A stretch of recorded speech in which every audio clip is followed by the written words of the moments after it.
बीच में रोकना चाहूंगा। अभी आपने लाइन कही कि ना मेरा भाई वहां पर ठेकेदारी करता है, किस तरफ इशारा है आपका?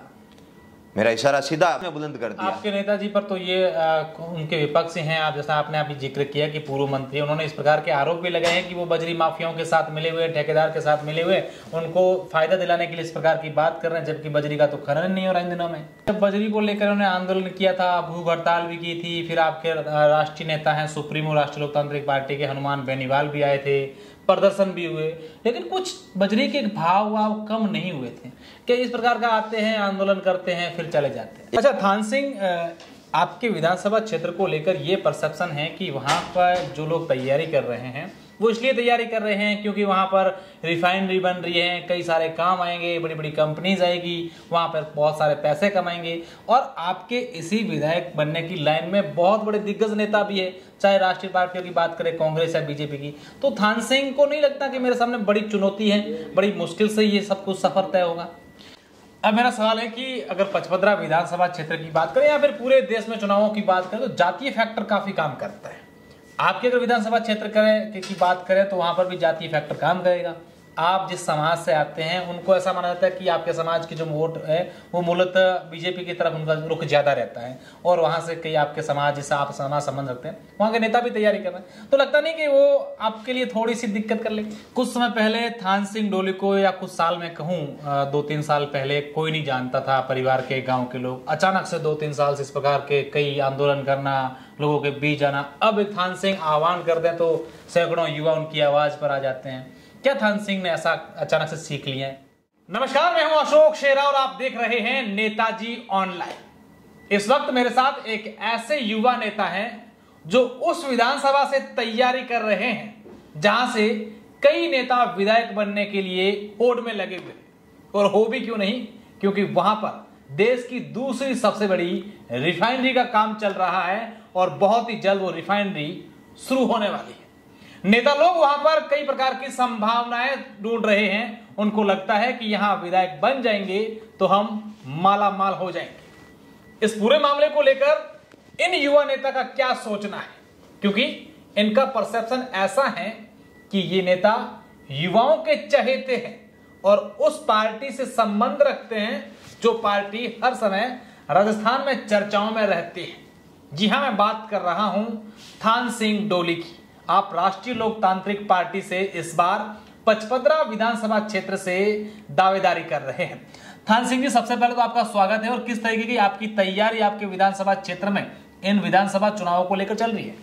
आपका बहुत बहुत धन्यवाद, जो हमारे जैसे किसान के बेटों को, नए लोगों को मौका देने के लिए स्वतंत्र पत्रकारिता कर रहे हैं, इसके लिए तो सर्वप्रथम आपको धन्यवाद का शुक्रिया। और दूसरी बात है, मेरी तैयारी तो वहाँ का गरीब पीड़ित शोषित कर रहा है, मैं तो खाली उनका भाई हूँ, जो उनकी आवाज़ बनकर जो पैसों की, जो धनबल की ताकतें हैं उनके खिलाफ खड़ा हूँ। बाकी मुझे तो एक ही मेरे भाइयों ने बोला है कि भाई तू हमारे लिए लड़, हम इन नेताओं से उब चुके हैं, अब हमें हमारा भाई चाहिए, नेता नहीं चाहिए, इसलिए आ गए अपने भाइयों की सेवा करने। थान सिंह डोली को क्या लगता है कि पचपदरा विधानसभा क्षेत्र में जो है इस प्रकार के मुद्दे हैं, उनको लेकर मैं जाऊंगा जनता के बीच में, वो बात रखूंगा जिससे जनता मेरे साथ हो जाए? अब मुद्दों की बात करें तो पचपदरा विधानसभा में अगर मुद्दों की बात किसी ने की है तो वो थान सिंह डोली ने की है। अगर किसी पीड़ित के साथ अगर सहयोग की बात हो या उसको न्याय दिलाने की बात हो तो वो थान सिंह डोली आ गया है। चाहे आप मजदूर आंदोलन उठा के देख लो, चाहे गौ माता के लिए आंदोलन उठा के देख लो, चाहे बजरी का आंदोलन उठा के देख लो, चाहे किसान बीमा क्लेम का आंदोलन उठा के देख लो, या फिर अन्य किसी भी जाति को कई तकलीफ आई तो थान सिंह डोली उनके लिए अग्रिम पंक्ति में खड़ा रहा। मैंने 4 साल तक पचपदरा विधानसभा में, पचपदरा से ही सिवाना के आसपास, मैंने किसी नेता को देखा नहीं जो अपने लोगों की बात करता है, अपने लोगों के लिए हक की बात करता है, न्याय की बात करता है। उनके लिए अगर पिछले 4 सालों से अगर सड़क पे रहा तो वो थान सिंह डोली रहा है, उनका भाई बनकर।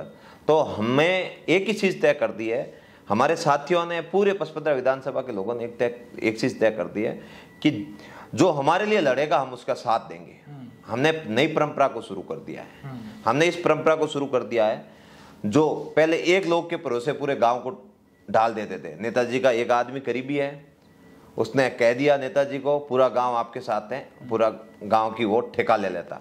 लेकिन हमने इस ठेका प्रथा को बंद करने का काम कर रहे हैं। अब पूरे के पूरे लोग अगर जाएंगे, अगर उनका काम करेगा तो ही लोग उसका वोट देंगे, अन्यथा एक आदमी के भरोसे अब उनकी नया पार लगने वाली नहीं है, क्योंकि हम जाग चुके हैं। अच्छा थान सिंह, आपके विधानसभा क्षेत्र को लेकर ये परसेप्शन है कि वहाँ पर जो लोग तैयारी कर रहे हैं वो इसलिए तैयारी कर रहे हैं क्योंकि वहाँ पर रिफाइनरी बन रही है, कई सारे काम आएंगे, बड़ी बड़ी कंपनीज आएगी, वहाँ पर बहुत सारे पैसे कमाएंगे। और आपके इसी विधायक बनने की लाइन में बहुत बड़े दिग्गज नेता भी है, चाहे राष्ट्रीय पार्टियों की बात करें, कांग्रेस या बीजेपी की। तो थान सिंह को नहीं लगता कि मेरे सामने बड़ी चुनौती है, बड़ी मुश्किल से ये सब कुछ सफर तय होगा? देखो, मेरे लिए सुन्नति जैसी कोई बात नहीं है, क्योंकि थान सिंह का जन्म उस परिवार में हुआ है जिसके पिता आज भी आप खेत में जाके देखोगे तो किसानी कर रहे हैं। मेरा भाई ना कोई पसपदरा में बड़ा ठेकेदार है, ना ही मेरा परिवार का सदस्य किसी अनैतिक लाइन में है जिससे मेरे अंदर सा हो बाकी नेताओं की तरह कि मैं यहाँ आऊंगा, कमाऊंगा, खाऊंगा, वैसा कोई नहीं। मुझे मेरे लोगों ने यहाँ भेजा है, मुझे मेरे लोगों ने इसलिए भेजा है कि रिफाइनरी में। मैं आपको बीच में रोकना चाहूंगा, अभी आपने लाइन कही कि ना मेरा भाई वहां पर ठेकेदारी करता है, किस तरफ इशारा है आपका? मेरा इशारा सीधा मदन प्रजापति का, जो हमारे स्थानीय विधायक है, उसका भाई उपमाराम बड़ा ठेकेदार है, जिसने सोरी से बजरी ठेकेदार के साथ कमीशन खाकर अपना, देख लो उनका 5 साल पहले क्या ट्रैक था और आज क्या है, वो जनता देख रही है पूरा का पूरा। आज उसका भाई जाता है ओवरलोड गाड़ी लेके आता है और एक किसान का बेटा जाता है, उसकी गाड़ी का एमई आकर चालान कर लेता है। वो विधायक है, उनका भाई है। ऐसा नहीं हो कि थान सिंह कल विधायक बन जाए, थान सिंह के कई सारे भाई अंदर ठेकेदारी देख लेना आप। पहले हम लोगों का जो उद्देश्य है वो उद्देश्य है कि रिफाइनरी जो बन रही है, एशिया की सबसे बड़ी रिफाइनरी बन रही है, उसमें जो कंपनी ने, जो एसपीसीएल ने वादा किया था 80% हमारे भाइयों को रोजगार देने का, सर्वप्रथम तो हमारी लड़ाई उस रोजगार दिलाने की है। रिफाइनरी हमारी, जमीन हमारी, बन हमारी यहाँ रही है, लेकिन हमारे भाई को अभी तक का जो काम है उसमें नहीं के बराबर काम मिला है। और काम मिला भी है तो उन लोगों को मिला है जो लोग या तो नेताजी है या मंत्री है या विधायक जी के आसपास घूमते हैं। बाकी दूसरे लोगों को कई वहां रोजगार की ऐसी स्थिति नहीं देखी है। या फिर वो हमारा किसान का बेटा जाता है तो ये नेताजी के करीबी जो लोग हैं वो बोलते हैं कि मैं आपका काम कर दूंगा, मेरा ये कमीशन सेट कर दो। अगर हमारा जनता ने साथ दिया, जिस तरह हमारे यहाँ के पसपदरा के लोगों ने, किसान पीड़ित वंचित लोगों ने मुझे अपना भाई बनाकर आवाज को बुलंद करने के लिए भेजा है, उसी तरह अगर हम हमारी ओर से विधानसभा में जाते हैं जनता की ओर से, तो सर्वप्रथम इन कमीशन खोरों को लात मारकर पसपदरा से बाहर भगाएंगे और रिफाइनरी को कमीशन खोरों से मुक्त कराएंगे। सबसे पहला जो हमारा विजन है ये है।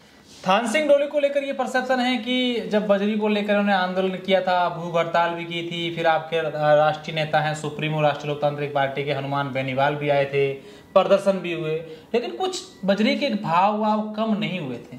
क्या इस प्रकार का आते हैं, आंदोलन करते हैं, फिर चले जाते हैं? एक बात बताओ, एक गरीब घर से निकला हुआ लड़का जो एक बालोतरा पे नॉर्मल एक टेंट के नीचे खड़ा होकर एक आंदोलन की शुरुआत करता है, और पहले तो आंदोलन की वो शुरुआत सभी दलों को साथ में लेकर करता है, और उसके बाद जब बाकी लोग पीठ दिखा के भाग जाते हैं तब भी वो लड़का मजबूती से एक टेंट के नीचे बैठकर 90 दिनों तक न्याय की लड़ाई लड़ता है। उसके बाद 9 दिनों तक भूख हड़ताल पे रहता है। उसके बाद बालोतरा में बड़ी ऐतिहासिक रैली करके मैसेज देना चाहता है। उसके बाद रेलवे ट्रैक जाम किया जाता है, जोधपुर सीएम के घर का घेराव करने का प्रयास किया जाता है, और उसके बाद वो आवाज पूरे राजस्थान में बुलंद होती है। राजस्थान का हर नेता बजरी को करीबी से देखने का प्रयास करता है। आज कई पूर्व मंत्री जी, कोई विधायक जी तरह तरह के बयान दे रहे हैं, और मैं तो धन्यवाद दूंगा मेरे नेताजी को जो मेरे जैसे लोगों की, एक छोटे से बेटे के, किसान के बेटे की आवाज को पूरे राजस्थान में बुलंद कर दिया। आपके नेताजी पर तो ये उनके विपक्ष हैं, आप जैसा आपने अभी जिक्र किया कि पूर्व मंत्री, उन्होंने इस प्रकार के आरोप भी लगाए हैं कि वो बजरी माफियाओं के साथ मिले हुए, ठेकेदार के साथ मिले हुए, उनको फायदा दिलाने के लिए इस प्रकार की बात कर रहे हैं, जबकि बजरी का तो खनन नहीं हो रहा इन दिनों में। क्या फर्क पड़ता? उनके आरोप लगाने से तो क्या हो जाएगा? उन्होंने तो कमलेश प्रजापति का फर्जी एनकाउंटर करवाया है, उसकी भी जांच हो रही है। अभी देखो जांच में क्लीन चिट मिले, अरे वो क्लीन चिट मिल समय आने पे बता दिया जाएगा क्या हुआ है। वो तो स्थिति देखी जाती है। राजेंद्र गुड्डा जी भी कल अलग स्थिति में थे, आज अलग स्थिति में, वो कहने की बातें हैं, वो समय पे पता चल जाएगा। और दूसरी बड़ी बात है, जो आज ये बात कर रहे हैं, मुझे कल की इनकी जो प्रेस कॉन्फ्रेंस थी, मैंने बड़ी गंभीरता से सुना। मैं हर नेता को बड़ी गंभीरता से सुनता हूँ, सुनना भी चाहिए। हमने उनको सुनकर विधानसभा भेजा है। मैंने उस प्रेस कॉन्फ्रेंस में एक चीज देखी कि वो एज बजट ठेकेदार के, जो आप उसको दलाल बोल सकते हैं, वो बनकर पैरवी कर रहे थे कि बजरी तो सुप्रीम कोर्ट ने दे दी, ये दे दी। सुप्रीम कोर्ट ने ये कतई नहीं बोला कि आप वहां जाना और राजस्थान के लोगों को मारना। सुप्रीम कोर्ट ने यह कतई नहीं बोला किसानों के खेत को खोदना। सुप्रीम कोर्ट ने यह कतई नहीं बोला कि आप 50 रुपए की बजरी 500 रुपए में बेचना, 700 रुपए में बेचना। सुप्रीम कोर्ट ने यह कतई नहीं बोला कि आप बजरी जितना चाहे उतना खोद देना। सुप्रीम कोर्ट ने यह बोला था आपका जो टेंडर है वो पूरा करो और जो गवर्नमेंट रेट से आपने टेंडर भरा है उसकी प्रक्रिया पूरी करो। हनुमान जी बेनीवाल साहब को ये बोल रहे हैं बजरी ठेकेदार से मिले हुए हैं। तो आप बताओ, जब हम बालोतरा में आंदोलन कर रहे थे तब बजरी का तो पूरे राजस्थान में हाहाकार मची हुई थी। उस समय ये आंदोलन की शुरुआत की। ये देखो कहने की बात होती है, ये बोल रहे हैं कि भाई अपने मिले हुए हैं। उस समय तो बजरी चल रही थी ना। आज तो क्या पता नदी आ गई। मैं तो सौभाग्यशाली मानता हूं नदी आई। चलो, अब मेरा सवाल है कि अगर पचपदरा विधानसभा क्षेत्र की बात करें या फिर पूरे देश में चुनावों की बात करें तो जातीय फैक्टर काफी काम करता है। आपके अगर विधानसभा क्षेत्र की बात करें तो वहां पर भी जातीय फैक्टर काम करेगा। आप जिस समाज से आते हैं उनको ऐसा माना जाता है कि आपके समाज की जो वोट है वो मूलतः बीजेपी की तरफ उनका रुख ज्यादा रहता है, और वहां से कई आपके समाज जिससे आप समाज संबंध रखते हैं वहां के नेता भी तैयारी कर रहे हैं, तो लगता नहीं कि वो आपके लिए थोड़ी सी दिक्कत कर लेंगे? देखो मेरी बात सुनो, मुझे सर्वप्रथम तो गर्व है कि मैं जिस स्कूल में पैदा हुआ हूँ वहां पर उस समाज के गुरुदेव ने स्वयं राष्ट्रीय जागरियाम पुरोहिता की बात सिखाई, और उसके बाद मैं किसी जातीय फैक्टर में विश्वास नहीं रखता। मेरा पूरी पचपदरा विधानसभा सहित बालोतरा के रहने वाले लोग मेरा परिवार है। मैंने कभी ये ना पूछा मेरे पास कोई काम लेके आया, मैंने ये नहीं कहा आप राजपुरोहित हो, आप ब्राह्मण हो, आप बनिया हो, आप दलित हो, आप मेघवाड़ हो या आप अल्पसंख्यक से आते हो। मैंने हर आदमी का काम किया। मेरे पास रात को 2-2 बजे तक मेरे साथी बैठते हैं, तो भाई साहब आपके पास इतने लोग उम्मीद लेके आते हैं उनका काम।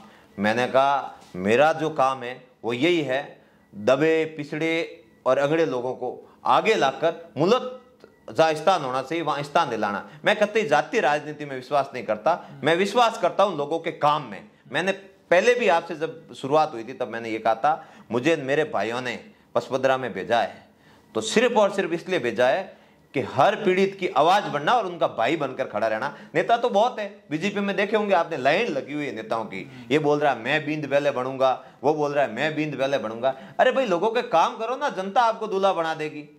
आपके कहने से तो बनेंगे नहीं। वो यहाँ से जाते जयपुर, दिल्ली शक्कर लगाते। मेरा तो है ना, मैंने जब से ये सार्वजनिक जीवन में आया हूँ 5 से 7 बार जयपुर आया हूँ खाली, वो भी पारिवारिक काम से। मेरा कोई ऐसा विशेष नहीं है। वहां बैठो अपने भाइयों के काम करो, भाई अपना आप आपको आगे भेज देंगे। बिल्कुल। कुछ समय पहले थान सिंह डोली को, या कुछ साल में कहूं 2-3 साल पहले, कोई नहीं जानता था, परिवार के गांव के लोग। अचानक से 2-3 साल से इस प्रकार के कई आंदोलन करना, लोगों के बीच आना। अब थान सिंह आह्वान कर दें तो सैकड़ों युवा उनकी आवाज पर आ जाते हैं। क्या थान सिंह ने ऐसा अचानक से सीख लिया है? हमारे भाइयों के काम किए। मैंने आपको पहले ही बोला, जब मैं नगर परिषद में घुसा अभी तो मेरा क्या उद्देश्य था। मेरा कोई पार्टी का पार्षद नहीं नगर परिषद में, ये भी बात आपको मालूम है। मैंने मंत्री जी की गाड़ी रोकी। क्यों रोकी? मैंने गाड़ी इसलिए रोकी कि मेरे बालोतरा में लोग पीड़ित है, लोग तकलीफ में। सड़कें बनती है, बनने से पहले उखड़ जाती है, नाली व्यवस्था नहीं है, बालोतरा में शिक्षा व्यवस्था नहीं है, बालोतरा में ढंग का बस स्टैंड नहीं है। ये सब असुविधाओं को लेकर ही मैं सुविधा के लिए अंदर घुसा था। मेरा तो कोई निजी काम था नहीं कि सभापति जी ने मुझे पट्टा नहीं दिया, ये नहीं दिया। ना ही मेरा बालोतरा में घर का भूखंड है, ना ही प्लॉट है। मेरा तो जो है गांव में आशियाना है, उसमें खुश हूं। और अब मेरी जो लड़ाई है, आप देखोगे 2 से 4 दिन में अंगड़ाई ले लेगी। मेरे गांव के आसपास जो काला पानी आ रहा है उसको लेकर मैंने पहले आवाज बुलंद की थी, और हमने एनजीटी में भी लड़ाई लड़ी। लेकिन अब जो हमारी लड़ाई है, आर पार की लड़ाई होगी।